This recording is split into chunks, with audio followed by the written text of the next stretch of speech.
Go ahead and begin tonight's presentation. I am Jillian Moody. I am a ninth grade counselor here at Harrison. Excuse me, I'm the 9th through 12th grade counselor now. We are going to go through a lot of information to help your students prepare for their classes here in 9th grade as Harrison Hoyas. A lot of them have indicated that they are interested in taking honors classes and or have been registered for honors level courses. And through the years, we've noticed that some things just need to be communicated really well to these kiddos before they begin their coursework here at Harrison. We want them to be prepared and we want them to be successful. So we have begun doing a parent night and a student Hoya challenge evening so that the teachers can actually share with the kiddos what their expectations are and how to be super successful in their classes. So we're going to go through each subject area. Each teacher will have about 10 minutes or so to get through their content that they need to share with you to make sure everybody's prepared and on the same page for next year. The first teacher that we have is Miss Rachel Sanford, and we are going to let her begin her presentation to talk about the Honors Literature Department. All right, so thanks, Jillian. I am Rachel Sanford. I teach Honors Ninth Literature, and I also teach AP Literature. Give me just a second to get out of Miss Moody's screen. Do I need to stop sharing? I think I can stop you. I'll stop you. All right, let me get this up for you guys. I do not want to kill you with a PowerPoint. So I'll try to talk quickly and get us going. All right. Are we seeing that, Miss Moody? Yep. Okay. We're good. Beautiful. Thank you. So these are the three teachers who are teaching Honors Ninth Literature now. Some of that personnel changes, but just know that we are a wonderful team of teachers. We have children of our own, and we take care of your children when they come, or you, those of you who are rising ninth graders who are on this call and listening in. It's nice to see some of you guys. Here are your choices. This is the same information we gave you at 8th grade open house. So I don't want to go through that as extensively again, but I will share with you sort of the difference between your on-level pathway and your honors pathway. So when we're looking at these two choices, they're basically the same. The standards are the same. The course expectations as far as what you are learning skill-wise is the same, but what is different is the depth of knowledge, the analysis that we go into, and often the texts are different because students are reading at different reading levels. So in an on-level class, you may be reading a lower level book than you are in the honors class. And that's where a lot of the difference comes in. And we'll talk a little bit more about that, but those are really to illustrate that you're not in a different class, you're just in a different level of English. Once you get into the AP pathway, your 11th and 12th grade year, that's where things kind of split off. So you can take AP language as a junior and AP literature as a senior. And I just want to emphasize too that these are flexible. So let's say you start in on level 9th next year and you're really soaring and you're doing a great job and you feel like you want to challenge yourself, you can move to Honors World Literature your sophomore year. So this is not like a do or die. You have to get on one pathway and stay there. You will be able to have some flexibility. So here are those standards that I was referencing. And as I said before, on level or honors, you're going to be learning the same elements. We are still going to be looking at literary texts, novels, plays, short stories, poetry, and we're going to be looking at informational text so that we can support your learning in your science, your social studies, and your math classes when you're reading nonfiction pieces, articles, and you're reading charts and graphs and things like that. We'll teach you different types of writing, all of which you should have seen already. We're just making them more sophisticated and better. Sorry, the cat's joining the Zoom call with me. And then speaking and listening, you will be collaborating with your peers. This is much more intensive in the honors class than it is in the on-level class.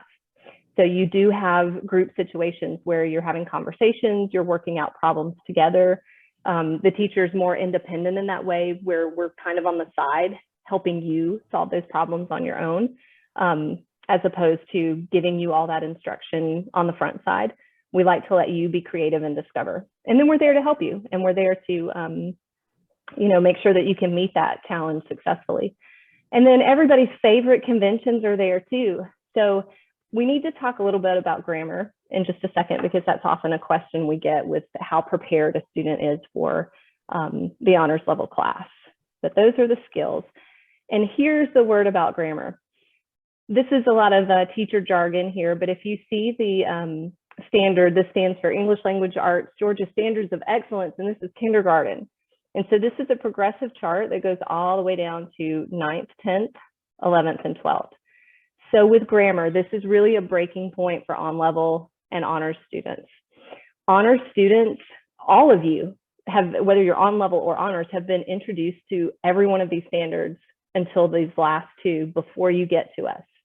So if you're still struggling to produce complete sentences, you're still struggling to get those subject-verb agreement down, the pronoun-antecedent agreement, then honors might not be the right choice for you. If you already write well and you can produce those sentences and you're looking down here at verb voice and things like that, then you're ready for the challenge. You're ready to get more sophisticated and get more complex in your writing. If you struggle with grammar, it's something that we do remediate. So we are certainly going to help you master those skills, but it's a challenge for you to be in the honors class if you don't already have that grammatical structure in your reading and your writing, or in your speaking and your writing rather. And here's another lovely little chart that shows you the key differences. They're all preparing you for college. So you're going to be safe in any space, but in the honors class, we're going to move a little bit faster. And again, to reiterate, we're going to have more independent practice where we're providing support for you, so that ultimately when we get to the AP level, you are that curious, self-motivated student who seeks knowledge on your own, and we're just there to help provide it and help structure what you're learning and help give you some feedback that's going to help you improve in your sophisticated writing, improve in the text that you choose and the way that you analyze them, and improve in the ways that you can engage in public speaking and engage in presentations and build those career skills that are going to help you soar even beyond Harrison. So that's one more little chart. And then here's some student pictures, because those are always fun. In the honors level class, we do have a lot of collaborative student-led projects where you guys are working together, again, to solve those problems, to build your own arguments, to make your own connections with the real world and the literature. And this is with a novel that we read. And so these students have put on this whole presentation themselves. Here's a classroom set up pre-COVID, and hopefully next year, where we'll be able to get those groups back together and have you guys working together. You'll notice the absence of the rows there. So we're really focusing on interactive peer feedback and those creative student projects in the honors class. Performance opportunities, we do some drama and some plays in an English class, of course. And, we like to get you up and get you involved and engaged so that you're doing things. You're not just sitting and taking in all the information, you're producing the information. And we have some poetry anthologies. These kids look so excited about theirs. And a lot of concentrated writing practice. The honors class is really, really focused on getting you writing better in all of your classes, making sure that when you have something that you need to produce for your science class, that it is both grammatically well written, but also structured beautifully for your science teacher. When you're trying to understand a math word problem, you can read it and understand what is expected of you, so that your problem in math is not going to be the reading of the word problem. It's going to be maybe you need a little bit of extra help in the math skills. So we try to support you in that way in the honors class to make sure that we are challenging you to do better in all of your classes. And these things will be available later, but I put a writing sample on here for the honors level so that you can see some of the strengths that the sentence structures, when I say sophisticated sentence structures and when I say deep analysis, this student sample exemplifies that, where this child really understands the complexity of literature. We read two short stories and compared and contrasted. And so this child understands how to lead into quotes and incorporate them in the text, how to use MLA format, and how to have deep, thoughtful analysis in comparison and contrast. And then here's an on-level sample. You should immediately notice it's slightly shorter. Not that longer writing is necessarily better, but what's lacking in this one as opposed to the honors student is less analysis. So this student is really good at incorporating quotes and comparing and contrasting the two texts, but it's kind of surface level. And if you read those a little bit later, you can hopefully see those differences. And instead of just saying in this story, this guy does this and that guy does that, the honors level sample, the student is really connecting to real life and connecting the literature to what we as humans experience. So it's a lot of exploration of people. And then these are just some key points that really separate honors students from on-level students. So if these describe you or your child, then the honors class is for you. Reading accurately, engaging in intelligent discussion, goodness gracious. Learning beyond the superficial, really getting into the deep thoughts. You're self-motivated, hardworking. You really have a personal drive to achieve. And you have this personal and social responsibility where you're not discouraging and demoralizing the class, you're contributing. You're making everybody grow with your insight.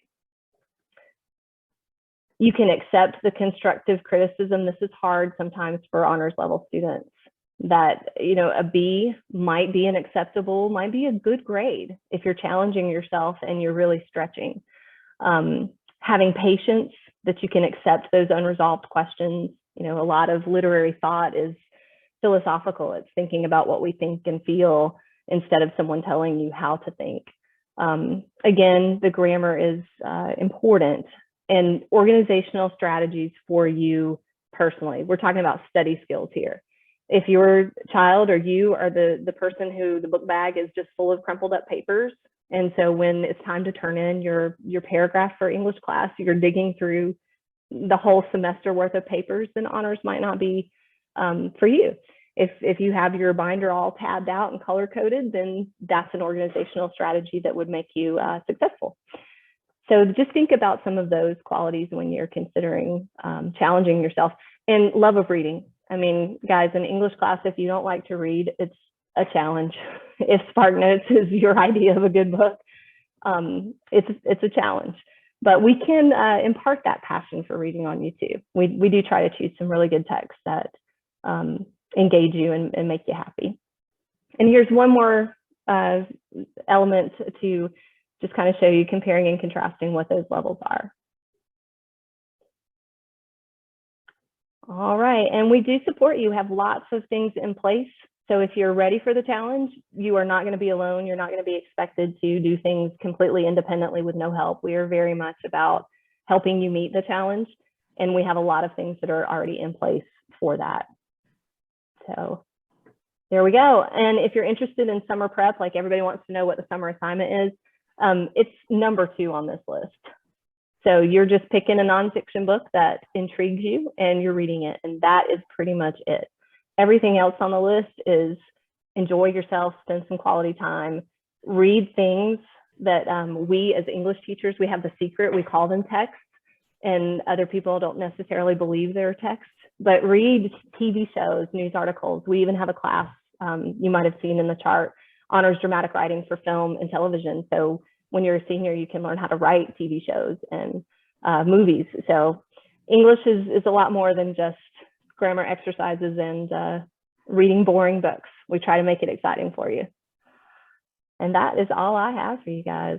I will stop sharing and someone else can take over. Okay, great. Thank you, Ms. Sanford. So up next, we have math, and we have Miss Megan Walsh here to go over the math content and what that looks like at the honors level in the high school setting. So Ms. Walsh, if you want to take it from there. Sure. I am Miss Walsh, Coach Walsh. I teach all entry-level freshmen. So what that means is I get on level and I get honors level freshmen as they enter into Harrison. Let's see if I can get this to, okay. There are a couple other teachers with me that get to teach the honors level courses to freshmen. I'm just one of a few, but I've been maybe one of the constant ones. So you just might see me in class one day. The difference between honors and on level, and Miss Sanford spoke on this, and I feel like it's going to be the same across the board, maybe a little different depending on content. On level, you're getting the meat and potatoes. This is what you need to survive. This is what math looks like. And it's very teacher driven. I'm trying to get you these math tools and these math facts. I'm trying to instill these things. In an honors class, even though I'm still trying to instill these good study habits, these skills, it's more of a facilitator, a supervisor role. Because as an honors student, you should have those foundational skills to be successful. I'm not so much worried about helping you study and learn the small nuances of math. I'm helping you to achieve that math content. So those are the differences. Honors is also a little bit faster paced, a little bit more in depth for that math knowledge.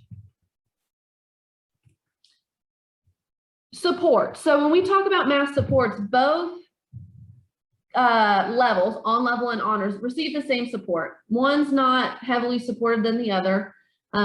All math students receive homework in some capacity. The course organization, many of our math teachers at Harrison use unit packets. We kind of create and build our own textbook for students to use throughout their semester.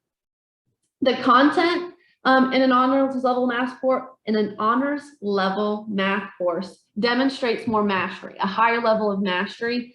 So that's going to require you to dig in and focus, have some discipline in studying each of these levels. I always say math is a practiced sport. Those of you who practice an instrument, sport, any of those things, any hobbies that you like, you have to practice to be good at it. So even in honors, even if math comes easily to you, that practice, that in-depth discipline to understand the content is very important. And of course, tutoring here at Harrison, all of our teachers, top to bottom, are here to help you. Always at a drop of a hat, whenever you need us, we're very quick to accommodate your needs if needed. So let's look at what honors math really looks like. From middle school to high school, the pace automatically quickens. So in middle school, you have all year to work on math. In high school, you have one semester. You are down to one semester to try to master this content. So automatically the pace quickens. Then in an honors level course, we're upping the rigor, the level of difficulty, the in-depth knowledge of the math. So we'll be teaching that just basic skill, and then we'll go a level deeper. We'll ask you to apply it a little bit further. So although we learned this skill, can we apply it to this next skill? Can we apply it to the next one? Can we apply it to maybe a real world situation, application, analysis type question? The workload tends to be a little bit more in depth because of the in depth of content.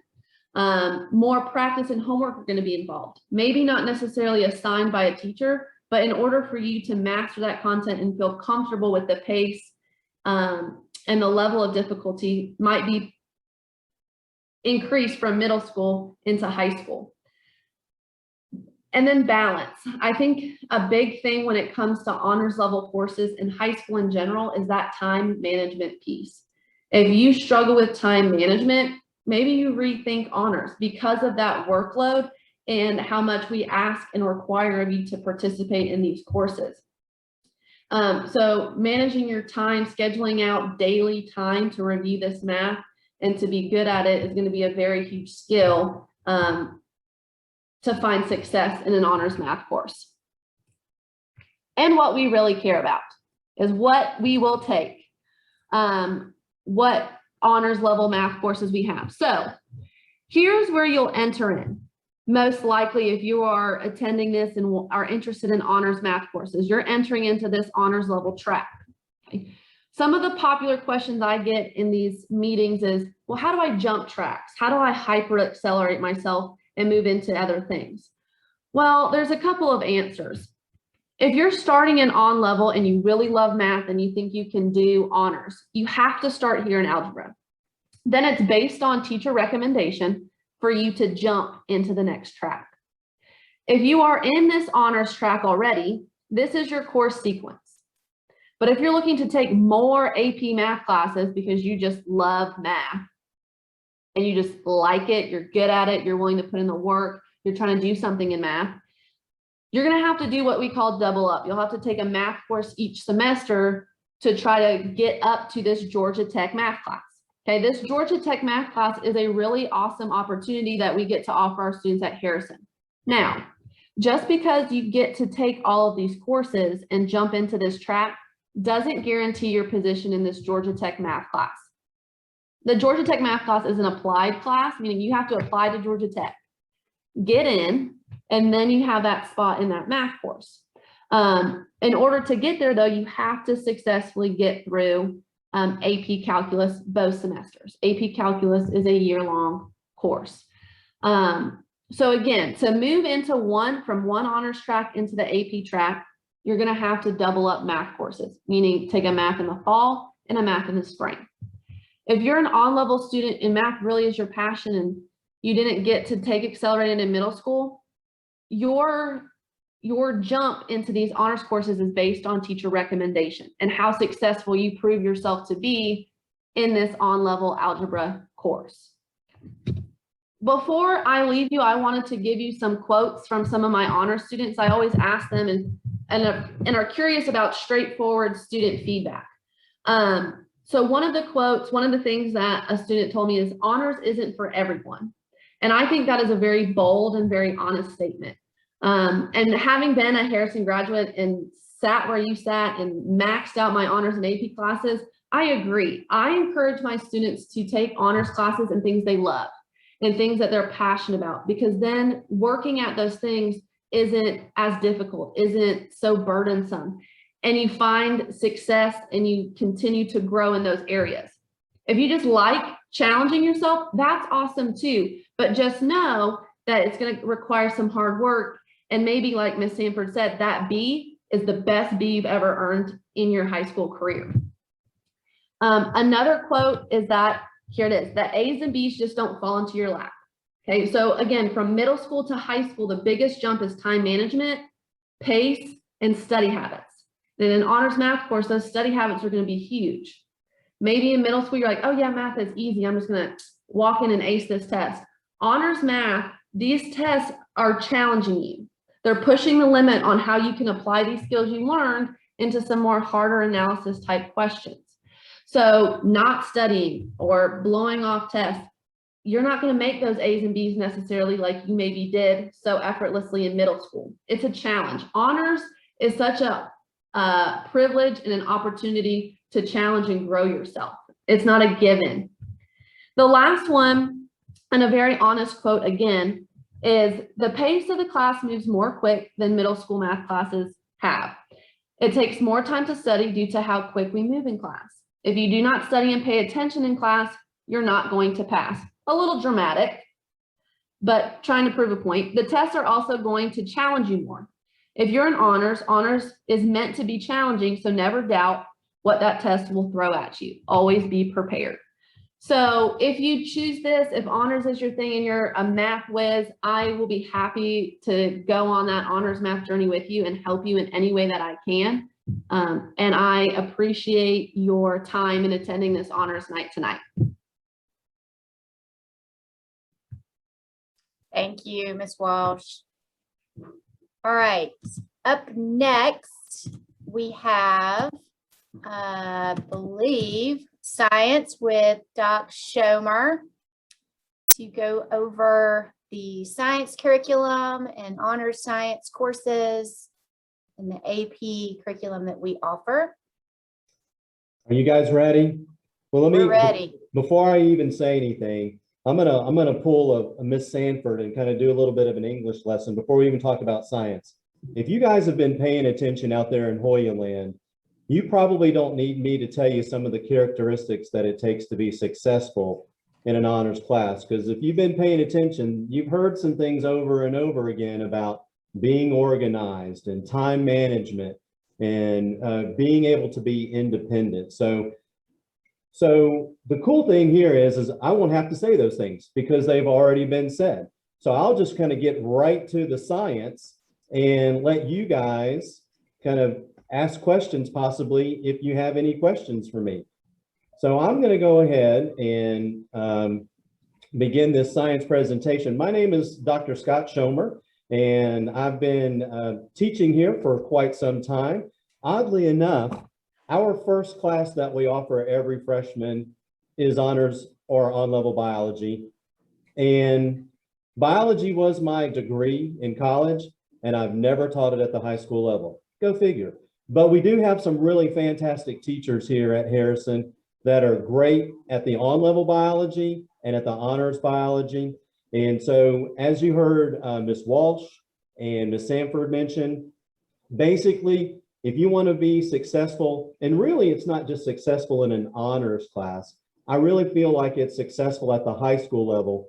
You're going to have to be a lot more of an independent kind of manager of your own education, pure and simple. When you were in middle school, you had a lot more support, a lot more guidance. And as mentioned before, you're starting to hear that once you get to the high school level, there's going to be a lot more personal autonomy of that freshman student. So I want to reiterate that part. You can see on the screen, you see 3 tracks for our Harrison Science program. I actually want to say that there are 4 tracks, and that is our STEM program. And our STEM program does incorporate math, it does incorporate language arts, and it does incorporate some of our career tech kinds of classes as well. But it is a 4th track, and if it is something that you are interested in, there actually are a few more slots available. So if you are looking for another type of challenge that's not listed right here on the screen, our STEM program does have a couple of available slots. The link to our STEM program is on the Harrison website. I can put it in the chat when we're done if you'd like for me to. But please give that also a little bit of consideration. And so let me just real quickly mention what my biology teachers have shared with me between on-level and honors. The big difference is in an honors class, there will probably be more labs, and on the test, you actually have what's called lab practicals. So when you participate in an activity in the classroom, you're also going to have to demonstrate those skills on an assessment. So it could be that you learn how to use a microscope, you learn how to make cell slides, you learn how to develop an auger, you identify cultures, you do certain things in a laboratory environment. So instead of just asking questions on a test, you are actually going to have lab stations on a test. And at the honors level, those will be more abundant than on the on-level track. So I'm going to pause for a second and let you look at our different tracks.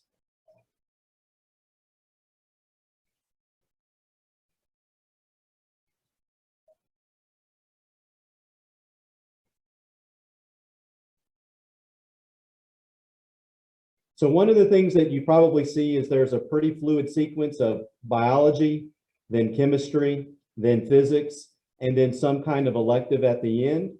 And so we have an honors track for each of our core classes. We don't have an honors environmental science. You can see on the on-level track, there's an environmental science. Some students may choose to take environmental science in place of chemistry, but here we're talking about a Hoya challenge night. So we're really thinking about the honors track as well as the AP. And so those student skills of being organized, being able to manage your time, being able to multitask. What if I have a project that's due in 2 weeks, but I also have a homework assignment in the same class? Can I balance the idea of having a short homework assignment, but also keeping up with a project that might be due in that honors biology class? So you have to be able to manage those things as well. I really don't have a lot of other things because I think a lot of the previous teachers have shared some of the major differences that you have. So I know I've got some time left in my time slot. So I'm just going to pause and allow you as the participant that if you'd like to unmute your microphone and ask a question out loud, Miss Moody will kind of keep track to make sure that I don't run into anybody else's time. But I think it would work if we just kind of do a little bit of Q&A. Let's see here.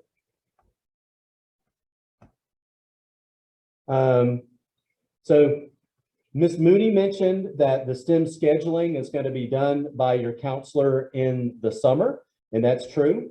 But the ability of you to apply for the STEM program is still something that is an available option, and it is an accepted program, so you have to do an application, and there are other parts to the application process. So you do have to be accepted to the STEM program, and once you are accepted, the school counselor at the middle school will take care of putting you in the right courses.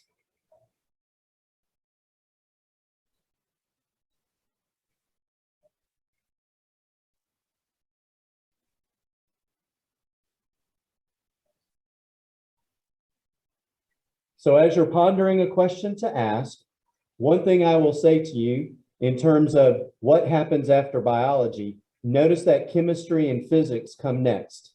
Chemistry and physics have a little bit of a math component to them. Biology has more of a literature and a literary conceptual component to it. So once you get past biology, one of the things that we look at as science teachers is we look at your math skills as well as your science skills, because honors chemistry and honors physics both have a math component as well as a science component to them. So we look at both of those things, not just your science, as we look deeper into your core curriculum. What's the biggest difference between honors and AP? Well, it depends on the course. I know that PACE will obviously be a big difference. I can speak, for example, when it comes to physics. Oddly enough, you will use more math in an honors physics class than you will in an AP physics class. Now that sounds counterintuitive, but I know that for the physics program, it's actually the reverse of some of the expectations. The honors physics class will have geometry and some trig, and AP physics has a little bit of that component, but you really develop your conceptual understanding of the concepts. Now, AP chemistry will have a stronger math component. It will move beyond algebra 2.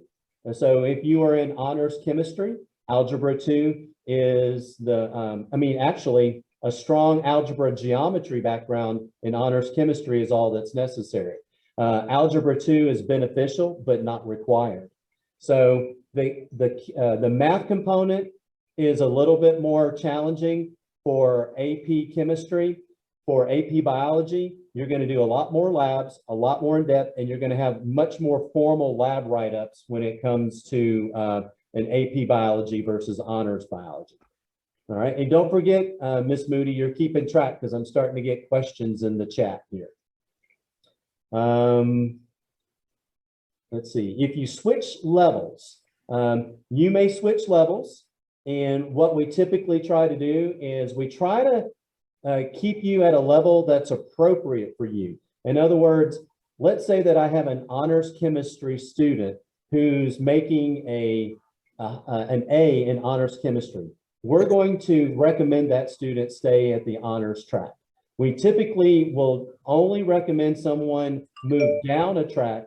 So I'll answer up with this last question. We typically would only say that someone would go down a level if they are below a B in the course. So typically, if you're staying in that B level or higher, we encourage you to stay in the track that you're on, and you can move up if you're in the A range, if you're wanting to move up a track.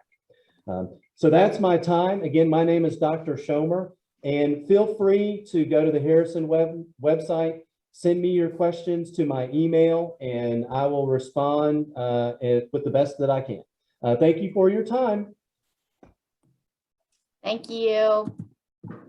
And for those of you that do have questions for the good of the group, at the end of the presentation, I'll answer those questions and make sure that everybody leaves tonight feeling prepared for next school year, because I know some of you are starting to kind of get those wheels turning and you're thinking about what we're saying. So definitely hold those questions until the end and we will answer everything that you need to know.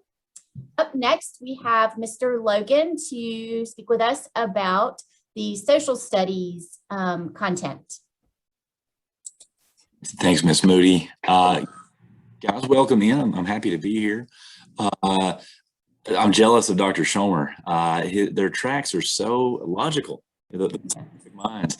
Ours are a little more confusing. So give me a second. Let me share my screen, and I will run you through our sort of tracks. Again, it's a little more complex. I don't think that. Hopefully it's not confusing, but if it is, just like Dr. Schomer said, email me and I'll certainly try to clean it up for you.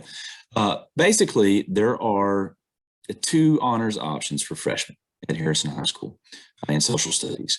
One is honors world history and one is AP human geography.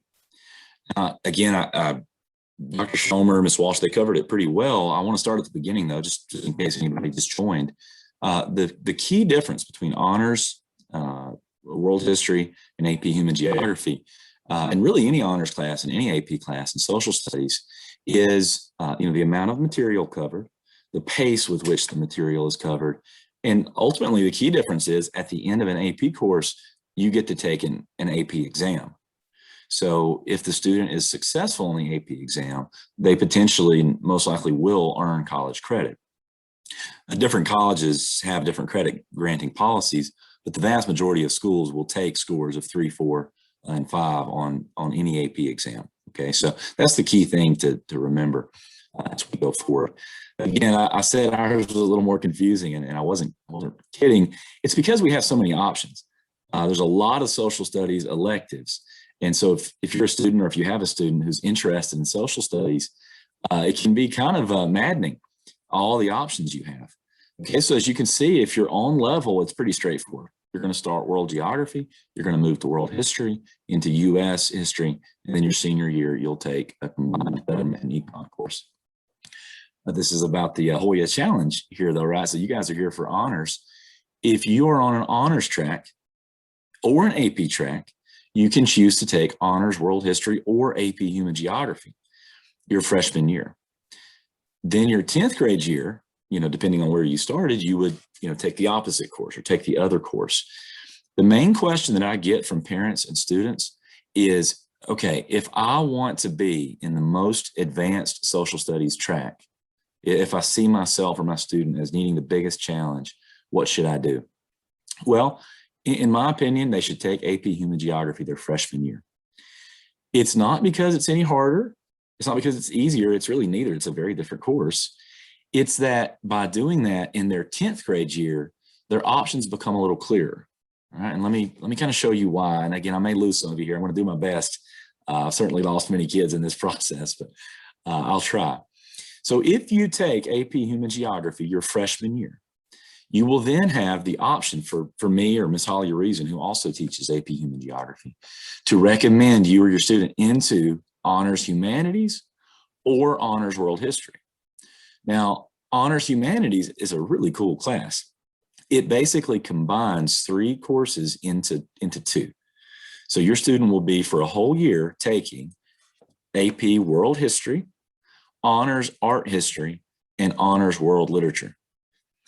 It's combined, it's incredibly accelerated, it's really neat, and it's gonna only be for those students who can really meet the highest bar. I think typically Ms. Herndon enrolls 60 or 70 students each year in that course. So it's only a very select few students will do that. If you take world history, honors world history, your freshman year, and then you take AP Human Geography your 10th grade year, humanities is not really an option for you anymore because you've already taken the world history component. It would be redundant and kind of doubling up sort of.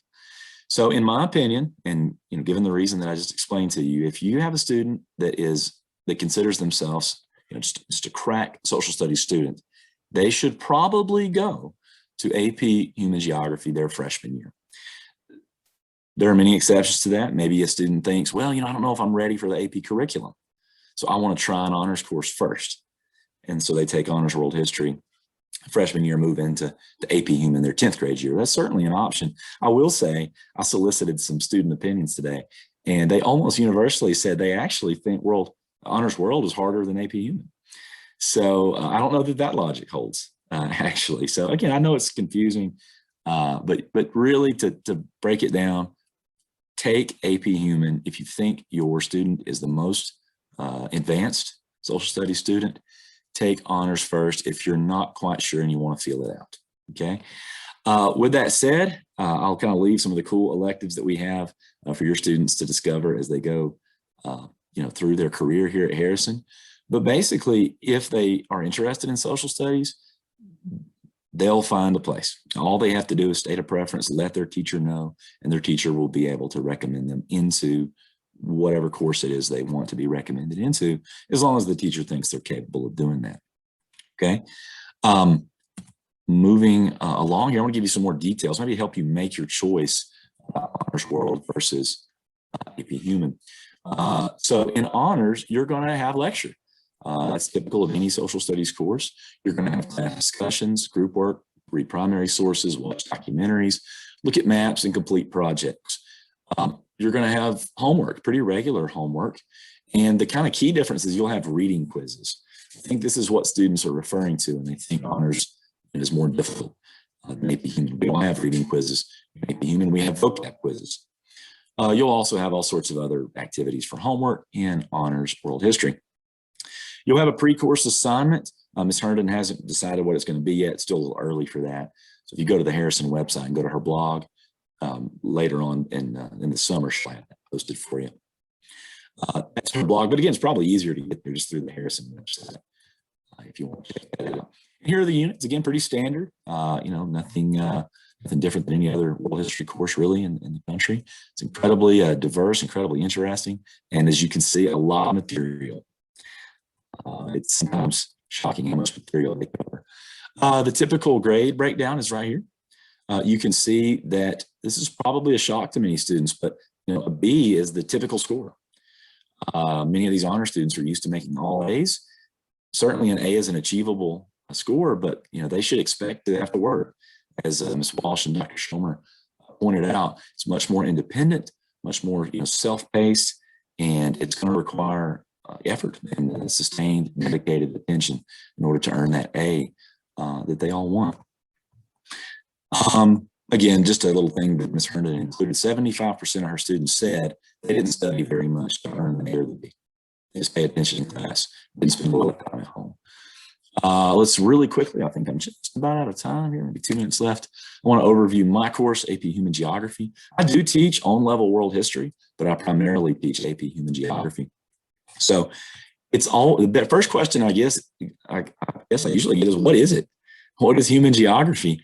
Well, it's not physical geography. We're not studying where countries are, where mountains are, rivers, all that stuff. That's a very small part of the course. If I could summarize it kind of in one phrase, it's why do people live where they do? Why do they interact with each other, how they do, and how is that changing? And why is it changing? It's a really cool course. We do all sorts of neat stuff. We have discussion, lecture, of course, group work. We write a lot. Half of the AP exam is written. It's a written essay. No need for stress. The grammar doesn't matter. Spelling doesn't matter. Capitalization doesn't matter. It's all about being able to communicate what you know. So a lot of students who think of themselves as poor writers actually do pretty well because they know the material. So don't let that scare you off if your student isn't a good writer. Also, one difference is homework is actually pretty rare in AP Human Geography. Typically once a week, twice, maybe 3 times a unit, we'll have homework, but we don't have nightly homework in AP Human Geography. The pass rate on the exam is typically nationally about 50%. Harrison's pass rate is typically around 70%. I'm hoping to break the pass rate record this year. It's my personal goal. Now, we will have a summer reading project. It's probably going to be Prisoners of Geography, but it's way too early to start looking into that. You just go, just like Ms. Herndon, go to my blog, and I'll have that updated, and we'll send that out to you guys later. Here's my breakdown for grades from a group of kids from pre-pandemic. The pandemic has inflated grades a little bit, so I decided to give you guys the more accurate grade breakdown. Again, as you can see, A's and B's are common. I guarantee you every student that earned a C, if you asked them, they would have told you that they worked a little harder to get a B. It was totally possible for them. And again, here are the websites that you need. Just go to Harrison's website and you can link very easily to the department's website, and you can see all the different teachers and check out their blogs, get a feel for the assignments that they give and for the kinds of things that they might expect. I think that's my time, Miss Moody. Yeah, that's my time. So guys, again, I'll hang around. If you have any questions, you can shoot them to me in the chat or after we're through here. And of course, like Dr. Schomer said, you can just email me anytime and I'll get back to you as soon as I can. Thank you. Thank you, Mr. Logan. Okay, so moving on to our next subject area expertise presenter is Miss Yadira.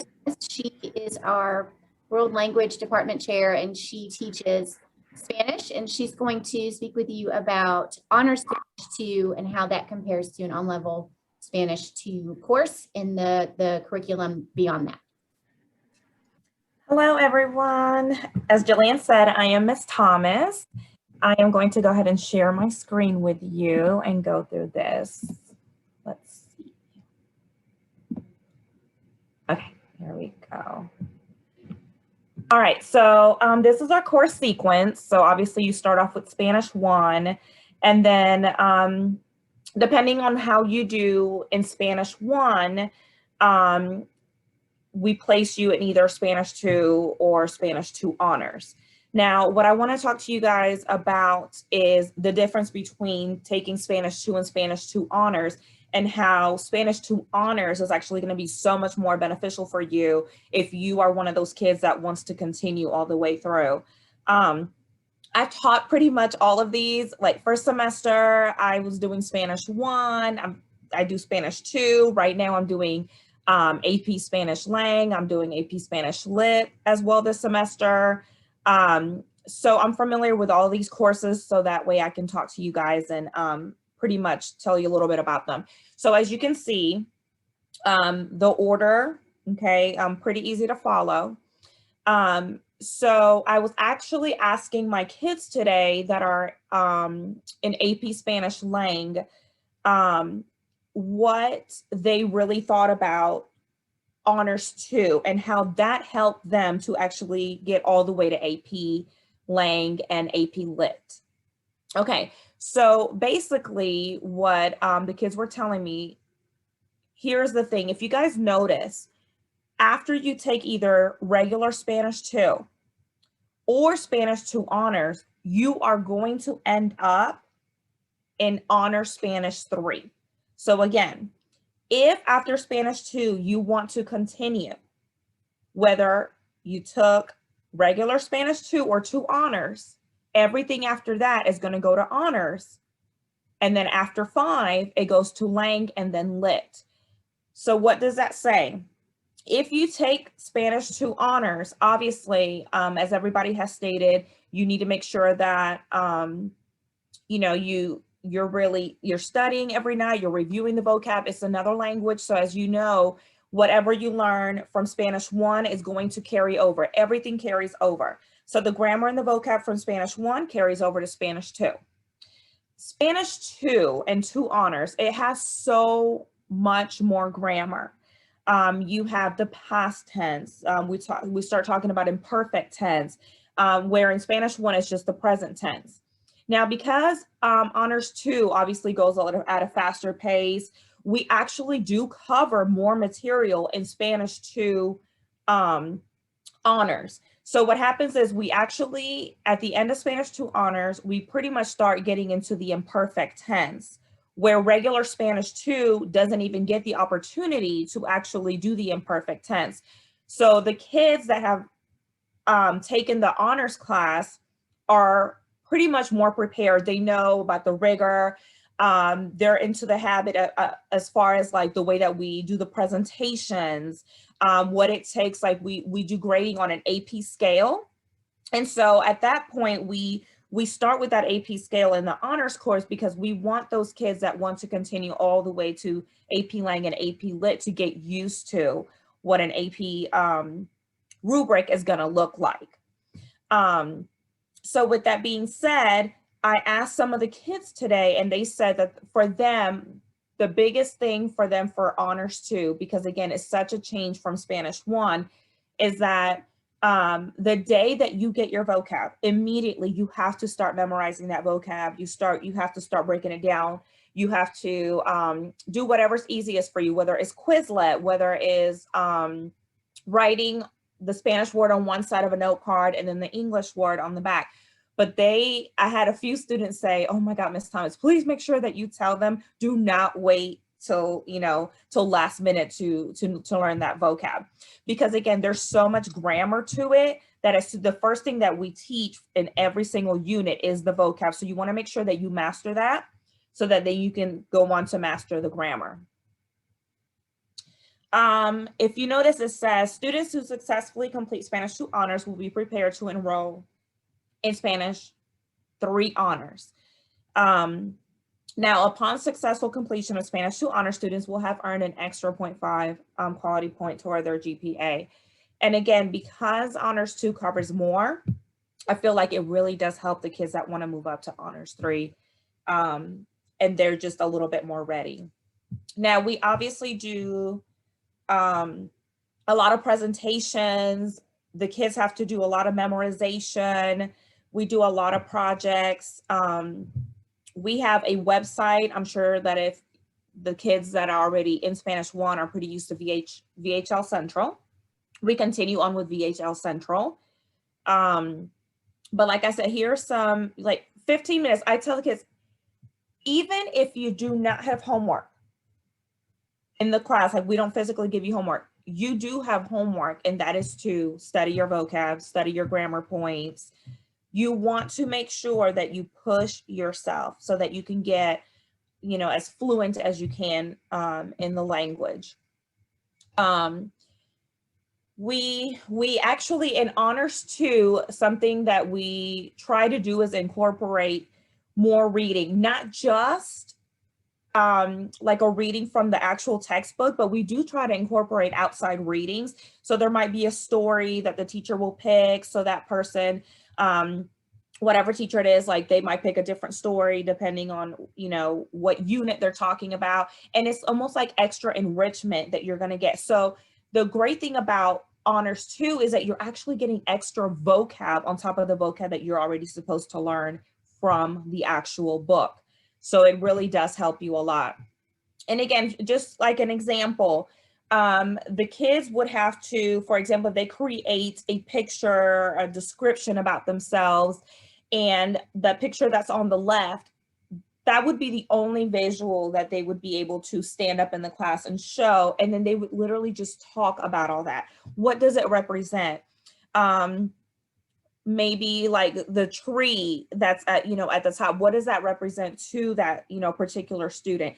They start being able to incorporate the present tense with the imperfect tense and the preterite tense and just put all that language together. And it's so amazing. Like right now teaching the AP Lang and the AP Lit that I have kids that I have taught all the way from 1, then I teach them in 2, I have them in 3, I've had them in now in AP Lang, and it's just, oh my God, it's so exciting, and you just get so, I love it. As a teacher, you really get excited because they actually come into high school, they're so nervous, like, I don't know if I can handle all this, this is so much grammar, so much speaking, and then full on conversations in Spanish. Like they just pick it up. They love it. Like I had kids that we just had a presentation about beauty, and they had a bunch of pictures about what beauty represents to them.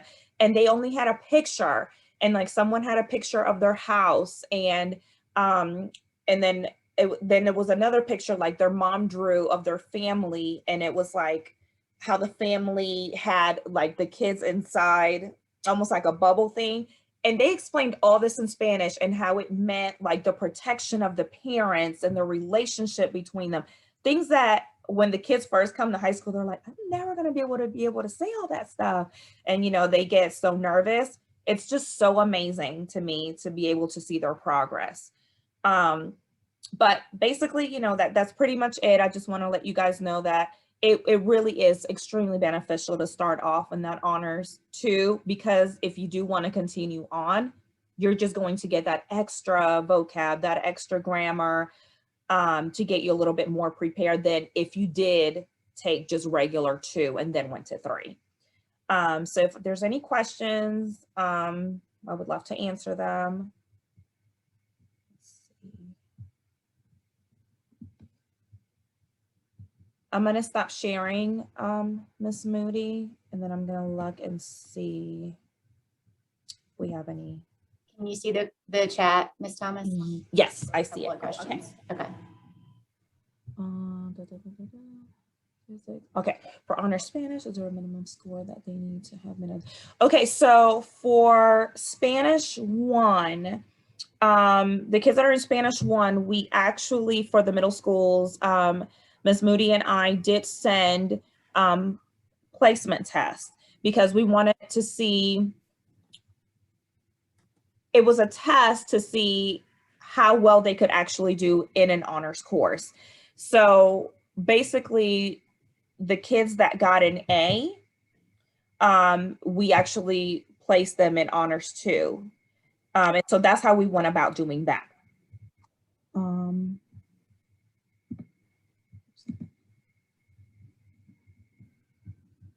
Physical textbook. Okay, so it's usually just online version. I do, so what I do personally in my class, obviously things have changed because of COVID, but I do always keep a class set because I am one of those people that kind of have to like look at it and hold it. So if everything obviously is a little bit better next year and, you know, the kids can actually have like a physical book, but I just want to, you know, that the book online is literally from cover to cover. So everything is in there. Let's see. Okay, so for the other languages, yes. So basically the reason for is like right now we don't, especially, okay, let me think. French, we don't have any other French programs in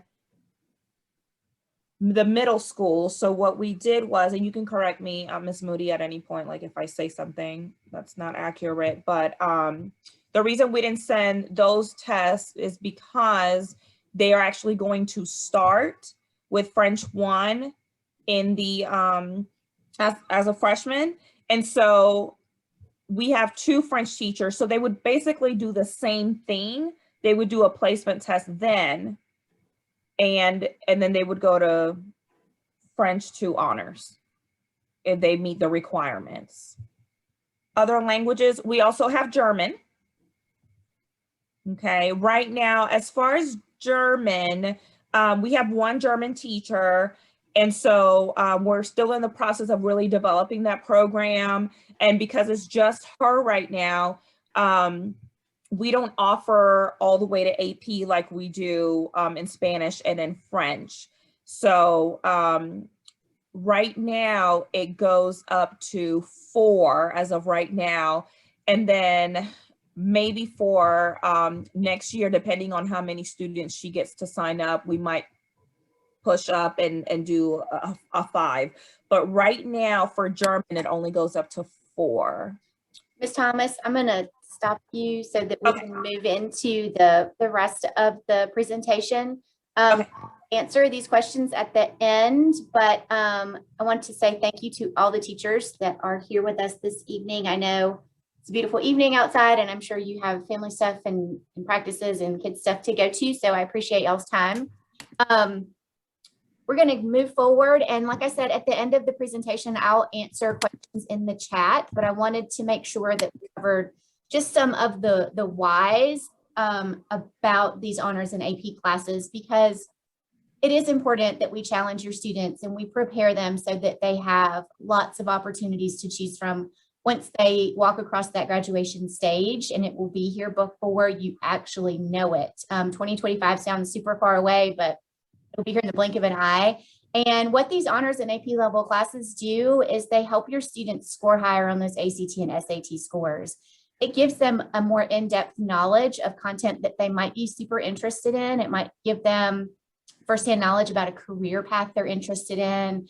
It really gives them those great analytical and critical thinking skills that a lot of colleges and employers are seeking these days. And it just really gives them a good confidence about their potential and moving forward. It can really give them some great opportunities because at Harrison, we weight the honors courses a 0.5 in their GPA, and the AP courses get a full quality point averaged in. So that's where when we have our valedictorian and salutatorian, they end up with some crazy like 4.7 GPA. It's because those students have taken very successfully a lot of AP level courses and honors level courses throughout their high school career.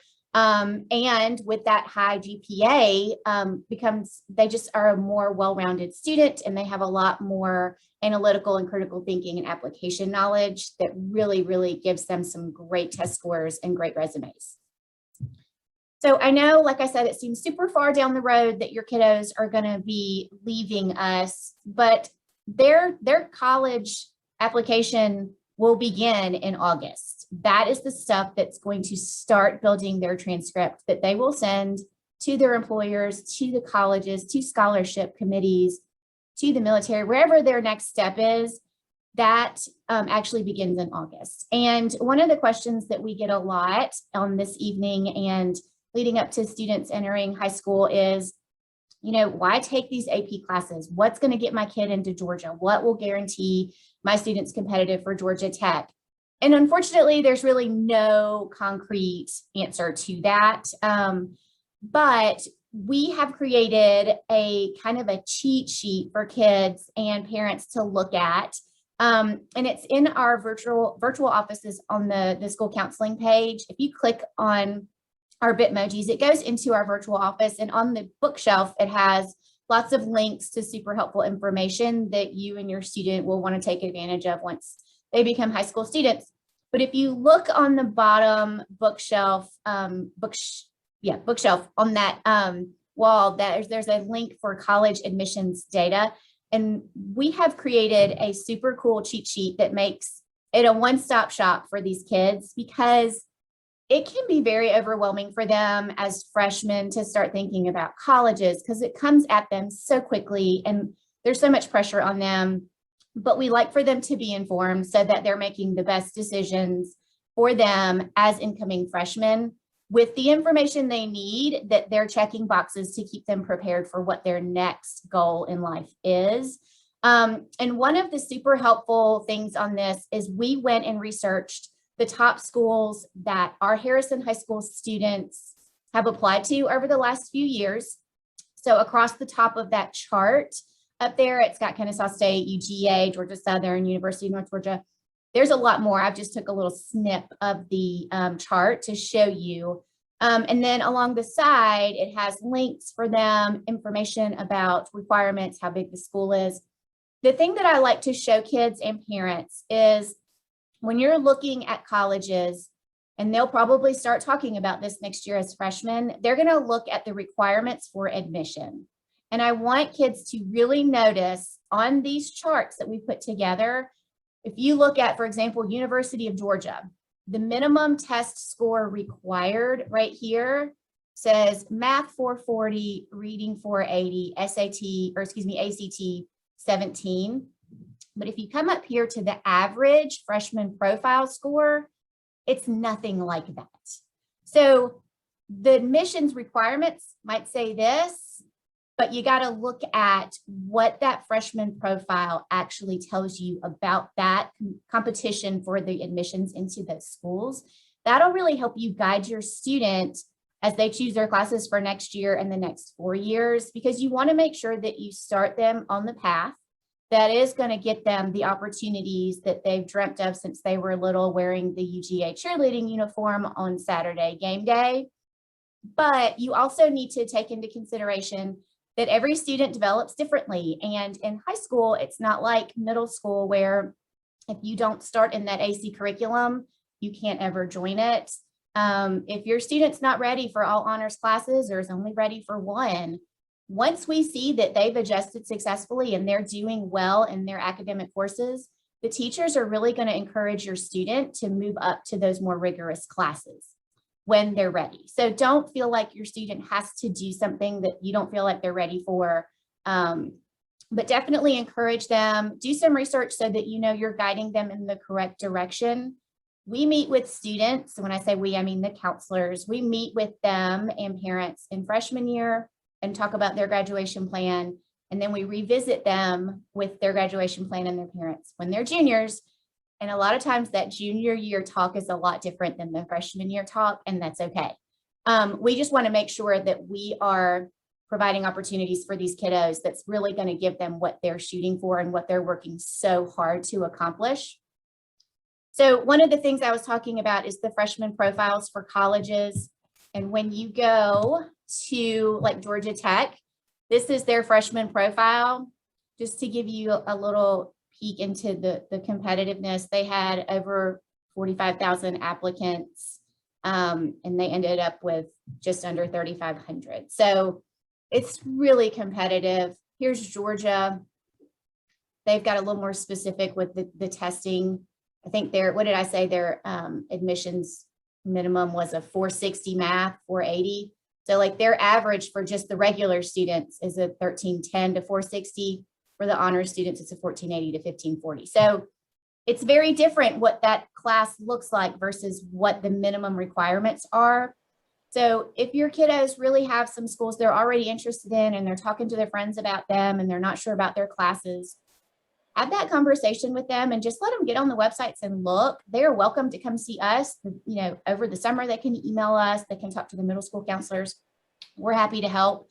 We just feel like information is the key to success. And the more that you know, the better prepared you will be. So we feel like telling you what the college application process is looking like, giving you the resources, and sharing with you what these classes are going to look like when your kiddos get here. It really just helps kind of streamline and reduce the anxiety of that transition to our school. And up next, I have our amazing school intern, Miss Katie Ann Barnes. She is also a former Harrison graduate. She's a Hoya. And she is going to give y'all some tips on just the transitioning and figuring out what's the best fit for your student as they enter high school. Thank you, Miss Moody. Yes, I'm going to talk about ready or not with honors courses and stuff. So you just need to be really aware of your academic strengths and weaknesses. Not all students are ready for honors and AP in all subjects. Maybe they take honors lit and not an honors course in social studies and vice versa, but also keeping in mind that if you don't start in honors, you can always go back up to those rigorous courses when you feel ready. You also have to have an interest in the subject. Honors and AP courses demand a lot of additional time and work, so it helps if you enjoy the subject. Consider the after-school time commitments and what all that will entail as far as homework and studying. Honors and AP courses require much more daily work and studying so be sure you have enough time to maintain and keep up with that workload. And also follow your teacher recommendations from your 8th grade teachers right now. 8th grade teachers follow county placement guidelines and have met with Harrison admin and teachers to help support the correct placement for you next year. But before changing placement for next year, ask your current teachers for feedback on, your work ethic, your motivation, your maturity, your critical thinking and activities, and really kind of thinking about that as well. So 9th grade rigor, these are all the honors courses and AP courses that Harrison offers for 9th grade. So we have honors night lit, honors geometry, honors bio, honors world history, AP human geography, and honors Spanish 2. And that's just the rigor courses for next year.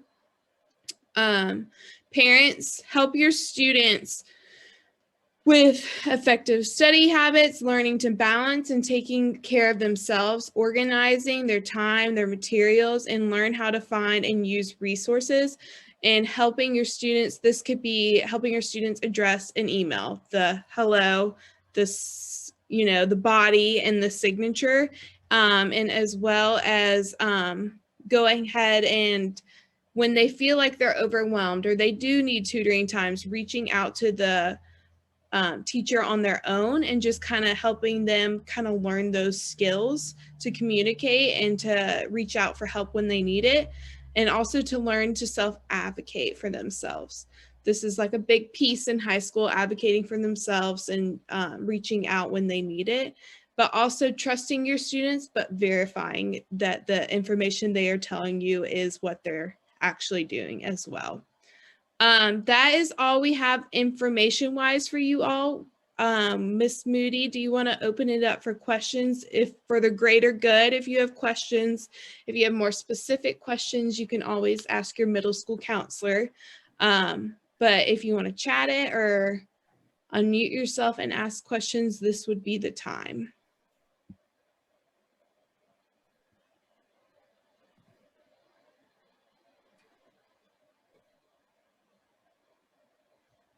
So just to kind of sum up, parents, if you're not sure, we showed in student view what courses your student was recommended to take for academics when we did elective registration about a month and a half ago-ish. So if you didn't see that, sometimes kiddos don't share all the time. You're welcome to contact your middle school counselor and they can share with you what your student was recommended for. If they're, after seeing this, they're a little anxious about taking an honors course or the AP Human course, or they saw this presentation and they're super excited about taking one of those courses after hearing what it will be like, we will hold a drop ad opportunity online in May. We'll show the students their fall schedule, and that's an opportunity for them to fill out an online drop ad request. I would encourage you to touch base with the 8th grade teachers that placed your student in those academic courses. Just getting some feedback from them on why they made that placement might kind of help guide you to make sure you're really putting your kiddo in the correct place. You don't want to put them in over their head and start them off overwhelmed and then their GPA not be as strong as you want it to be or what they're hoping for. On the flip side though, you don't want them to get lazy and it be too easy for them. So if you've got concerns, please contact the middle school and get specific feedback to your student and their placement and their abilities and potential. If it's something that's specific to like a Harrison curriculum question, feel free to contact us. We won't really be able to guide you on what your student might need to be placed into. That's definitely a middle school conversation because we don't know your kiddos just yet.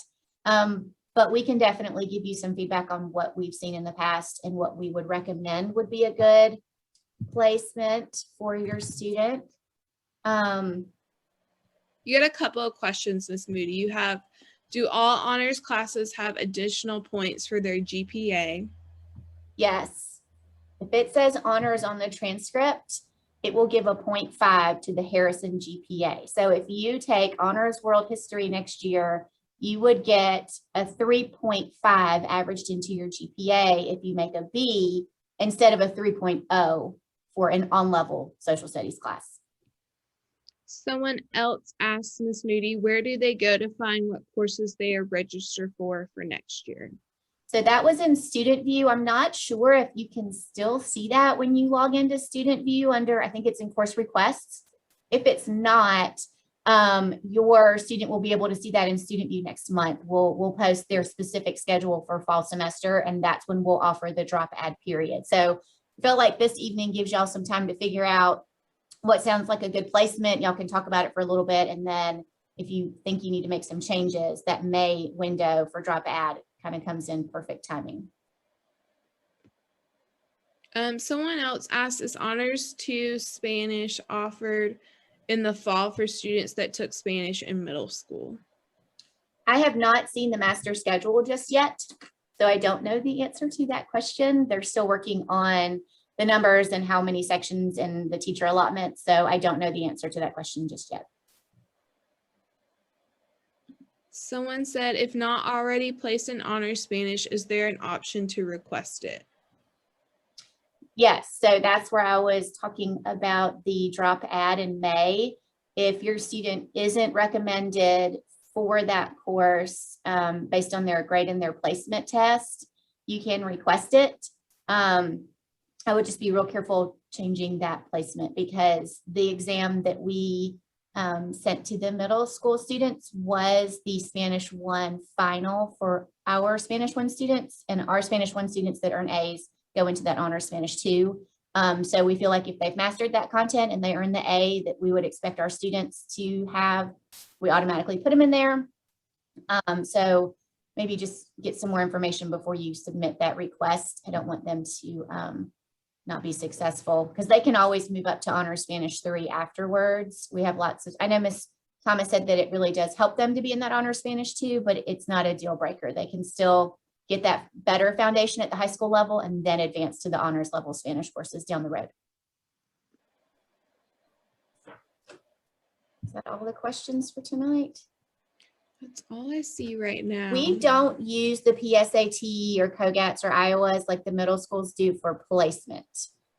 We look at your students' grade in their courses, their work ethic, their motivation. We do look at their potential, but in the high school setting, you don't necessarily have to have an IQ of 132 to be an AP Human Geography and be successful. It's almost the contrary to that. I see a lot of very average students with really great self-discipline, killing it in the classroom. Sometimes those really advanced students don't have the work ethic, and when that kind of bites them a little bit when they come to high school, because they've kind of coasted because they've got so much potential, and that changes a little bit when they get here. So we tend to look more at, you know, self-discipline and motivation, just to make sure that we're putting them where they're best placed. Mr. Logan, did you have something? Ms. Moody, that's a great point. And as an AP teacher, I think I can emphasize it a little bit. One of the reasons that I like to recommend freshmen take AP Human Geography is that it gives them 3 more years to take those AP opportunities. Mm-hmm. If they wait until their sophomore year, now they only have 2 more years to take, you know, AP opportunities that they may have wanted that are now kind of past them. And just again, to reiterate what Ms. Moody said, you might be surprised the kind of students who succeed in the AP environment. It's a fool's errand to try to guess who is going to just absolutely dominate the course and who's going to struggle. It's probably more about work ethic and ability to focus than it is anything. You know, natural intelligence, all those things matter, but there are many different ways to succeed in any AP class, especially the social studies courses. Yeah, so I just wanted to back you up on that, Ms. Moody. Mm-hmm. Yeah, thank you. Because there's a lot of truth to be said about the I don't want students to feel like because they weren't in AC classes in middle school that they can't do honors classes with us, because they definitely can if they are disciplined students.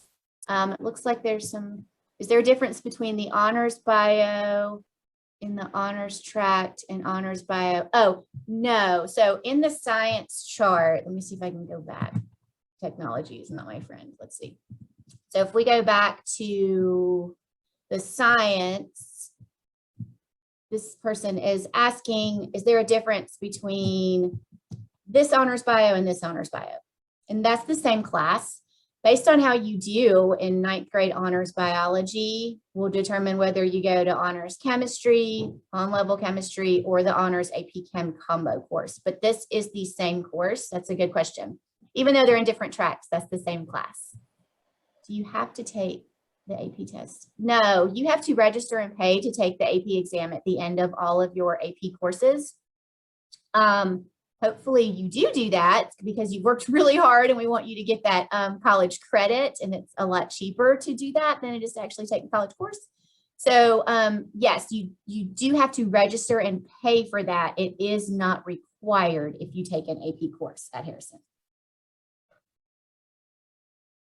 Any other questions?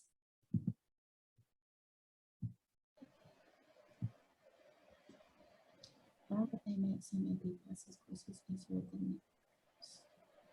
Why would they make an? Oh, most of the AP human people take the exam. Yeah. Excuse me.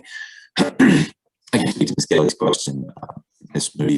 So it's not that they're necessarily easier. In fact, for example, AP government, is probably substantially more difficult than honors government. Yeah. It's just when comparing AP Human to say honors world, the courses are just so different. You know, in an honors or in any world history class, just the sheer amount of material is mind-boggling. Whereas in AP Human, it's actually very manageable. I never run out of time. I have plenty of time to cover all the required topics. Also, if you ask the College Board, the people that create the AP curriculum, they'll tell you that AP Human was not designed for freshmen. It was, you know, anybody can take it. Well, I mean, they're lying. It was designed for freshmen. AP Human Geography is supposed to be an introductory course to all the other, you know, social studies areas. And it functions like that. And because of that, it's very broad in its coverage, a very conceptual sort of course, which certainly can make it more difficult for certain types of students. But typically, you know, the amount of memorization that's going on is a little lower. The amount of readings that they're having to do at night is just much lower. And it's just a very different kind of class. But now if you're comparing, say, you know, an AP US course to an honors US course, then yeah, Doug Licio's AP US course is more difficult than the honors US course for sure. A great question there. So somebody's asking if on the science track, they decide to do environmental science instead of taking honors chemistry, will that take them out of the honors track? It depends on how well you do environmental science. So if you're in honors biology and you decide not to do honors chem and you want to go to environmental science, we're going to have a conversation to see why you would want to do that, first of all, because it is taking you out of that rigorous track, especially if you were successful in biology. Now, can you come back and do honors physics or AP physics down the road? If you're qualified to do that and you meet the prerequisites, then yes. So it's up to you on your placement. And it, you know, with science, when you start getting in those math courses, it gets a little bit gray. So when you get to that point, if you're concerned, definitely have that conversation with your teacher so that they can make sure that they're guiding you to the best fit for you.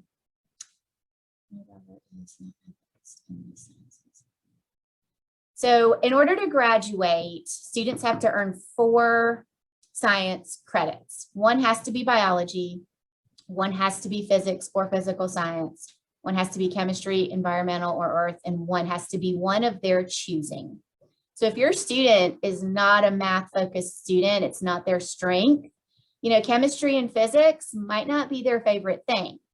However, I have seen a lot of really bad math students, for lack of better words, do well in those chemistry and physics classes, just because the math content that's in there is not super advanced math content, depending on how advanced of a science course. I mean, if you're doing AP Physics C or something like that crazy, then yeah, you're going to need a lot of math.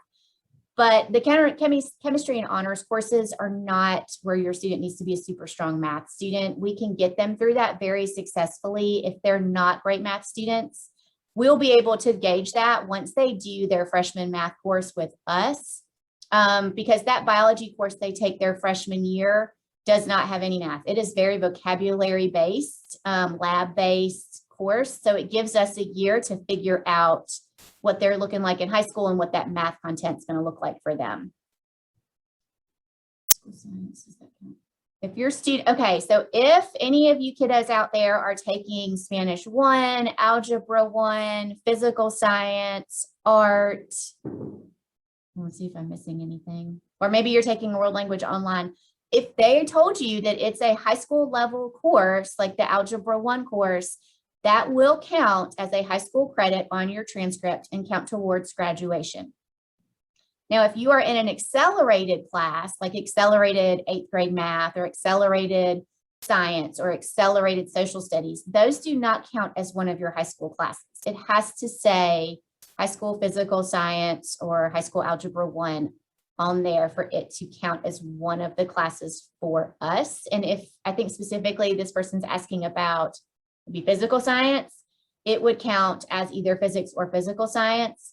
Keep in mind, depending on where the student wants to apply for college admissions, 8th grade physical science is not wowing up against physics in high school when they're looking at rigor and strength of curriculum. So will it count? Yes.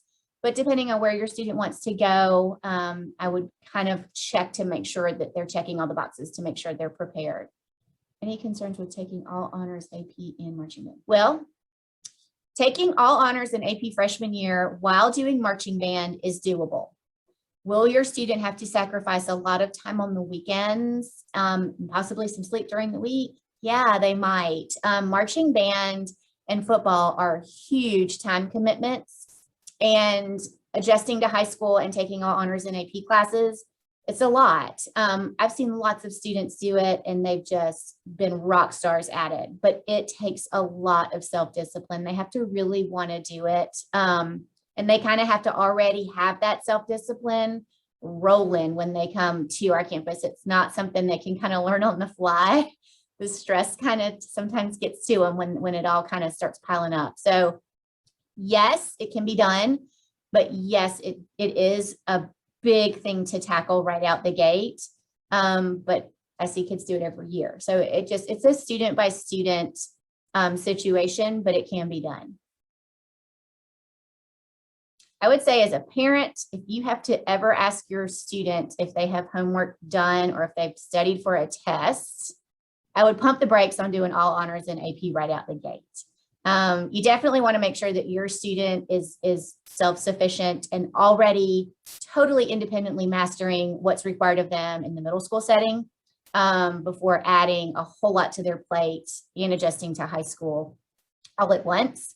And the good thing is at high school, we can still move them up eventually. Like if they start out with 1 or 2 honors classes 9th grade year and they do well, and then we just add all the honors and APs to them in 10th grade once they've kind of settled and figured out how to manage, we can do that too. And getting those, 7 to 8 AP classes that a lot of these colleges that all these kids want to go to.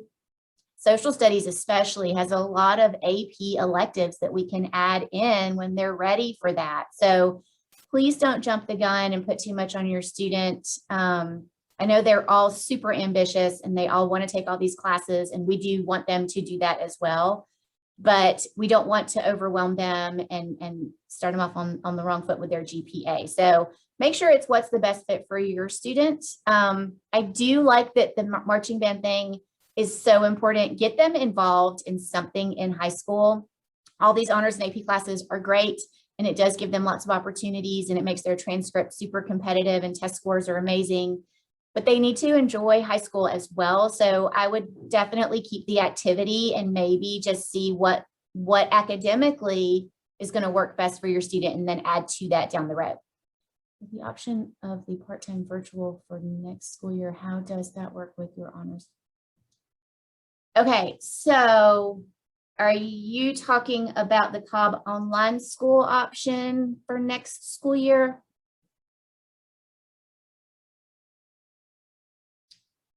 Oh, Cobb Virtual. Okay. So Cobb Virtual is Cobb County's online, was the online platform. Now there's 2. One of the one that everybody's talking about that you have to sign up for registers you for a school that is no longer Harrison High School. If you are a student that wants to take some courses here at Harrison and online, then you would register here and you would talk to your counselor about doing classes on Cobb Virtual. Cobb Virtual Academy does offer some honors and some AP level courses.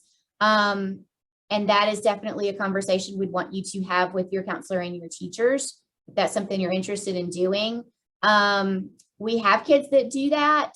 I would say if you're doing like Spanish 2, I would do that as your final level course. A lot of kids struggle when they come back to us after doing Spanish 2 online and then coming to us for Spanish 3 honors. Same with math courses. If you're going to do an online math course, I would probably maybe do something more that you can learn independently, like an English course. Those usually lend themselves pretty well to online learning. Social studies sometimes fit that mold pretty well too. But those math courses, sometimes science courses get kind of sticky. But they do offer some honors in AP. Just talk to your counselor when you get here and your teachers, and we can guide you on what they're specifically offering that school year and how we can make it work with your classes that you're taking here as well at Harrison.